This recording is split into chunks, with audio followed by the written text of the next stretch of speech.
আওয়ামী লীগ সরকারের বিদায়ের পর নোবেলজয়ী প্রফেসর ডক্টর মোহাম্মদ ইউনূসকে ঘিরে আশার বীজ বুনেছিল জাতি। অনেকেই বিশ্বাস করেছিলেন তার জাদুর ছোঁয়ায় বিশ্বের দুয়ারে আরও উজ্জ্বল হবে বাংলাদেশের মুখ, কিন্তু বাস্তবে উজ্জ্বল হয়েছেন শুধুই ডক্টর ইউনূস।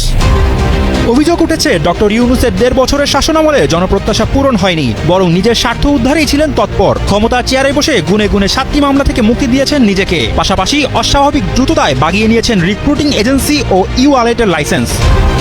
২০২৪ সালের ৭ আগস্ট ফ্রান্স থেকে ঢাকায় ফিরছিলেন ডক্টর মোহাম্মদ ইউনূস। ঠিক সেই দিনই শ্রম আপিল ট্রাইব্যুনাল তার ৬ মাসের কারাদণ্ড মওকুফ করে তাকে খালাস প্রদান করেন। এরপর ক্ষমতার কেন্দ্রে পৌঁছান ডক্টর ইউনূস। একই সাথে তার বিরুদ্ধে থাকা বড় বড় মামলা নিষ্পত্তি হতে শুরু করে।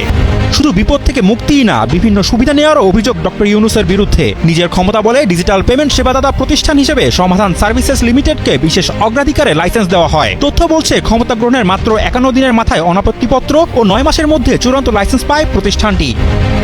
ডক্টর ইউনূস ক্ষমতায় বসে যেসব সুবিধা নেন তার মধ্যে অন্যতম হল জনশক্তি রপ্তানির লাইসেন্স। ২০২৫ সালের জানুয়ারিতে লাইসেন্স পায় গ্রামীণ এমপ্লয়মেন্ট সার্ভিস লিমিটেড। তখন পর্যন্ত একমাত্র প্রতিষ্ঠান হিসেবে সনদ পায় ডক্টর ইউনূসের স্বার্থ সংশ্লিষ্ট প্রতিষ্ঠানটি।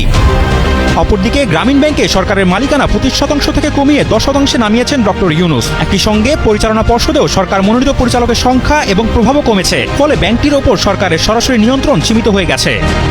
প্রধান উপদেষ্টার দায়িত্ব নিয়ে গ্রামীণ ব্যাংক ও সংশ্লিষ্ট প্রতিষ্ঠানগুলোকে অনৈতিক সুবিধা দিয়ে সমালোচনার জন্ম দেন ডক্টর ইউনূস। এমনকি তার আমলে হওয়া মব সন্ত্রাসের বিরুদ্ধে যেই কথা বলেছে সেই ঘায়েল হয়েছে। অনেক বিশ্লেষক মনে করেন অন্তর্বর্তী সরকারের ক্ষমতা কাজে লাগিয়ে তিনি মূলত ক্ষমতার অপব্যবহার করেছেন।